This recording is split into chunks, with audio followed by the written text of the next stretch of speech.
सुरुवातीपासून मी कायम सांगत आले, आयोगाचा पदभार स्वीकारल्यानंतर जसं आम्ही पहिली शिफारस राज्य शासनाला ही बालविवाहाच्या संदर्भात केली होती आणि विधवा प्रथांच्या विरोधातला कायदा व्हावा यासाठी पाठपुरावा केला. त्याच्या संदर्भातल्या शिफारशी किंबहुना त्याच्यापुढे जाऊन सायबर सुरक्षितता मोठ्या की अशा पद्धतीने कोणी कोणावर बोलू नये हा वैयक्तिक कुटुंबाचा भाग असतो.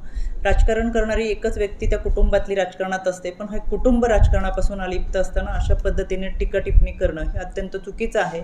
एकतर कोणाच्याही वैयक्तिक आयुष्यावर बोलण्याचा अधिकार आपल्याला कोणालाच नाही. सामाजिक जीवनामध्ये, राजकीय जीवनामध्ये काम करत असताना ही मानसिकता बदलणं फार गरजेचं आहे. याच्या संदर्भात आमच्याकडे ज्या काही तक्रारी आल्या होत्या त्या अनुषंगाने इथून मागच्या अनेक घटना आहेत ज्या आपल्या सगळ्यांना कल्पना आहे, त्याच्यात मी सविस्तर सांगत नाही. राजकीय व्यक्तींच्या बाबत ज्यांनी तक्रार केली त्यांना आम्ही त्यावेळेसच नोटिसा पाठवलेल्या होत्या. पुन्हा अशा पद्धतीची विधानं करू नयेत अशा देखील त्यामध्ये सुचवलं होतं. या प्रत्येक व्यक्तीने माफीनामा पाठवून दिला होता. त्यानंतर त्या कोणीही व्यक्ती बोललेल्या नाहीत. त्याच्यामुळं मला असं वाटतं की प्रत्येकालाच वेगळी नोटीस पाठवण्याची गरज भासू नये.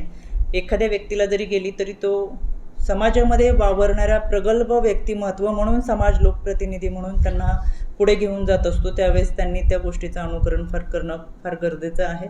म्हणून संपूर्ण महाराष्ट्रामध्ये मी आपल्या माध्यमातून जरूर सांगेल की राजकारणाच्या ठिकाणी राजकारण करत असताना कामाच्या बाबत त्या व्यक्तीच्या केलेल्या कामाचा अनुभव याच्याबाबत टीका टिप्पणी करणं किंवा त्याला प्रश्न विचारणं हा भाग वेगळा, पण कुटुंबाबाबत कोणीही टीका करू नये.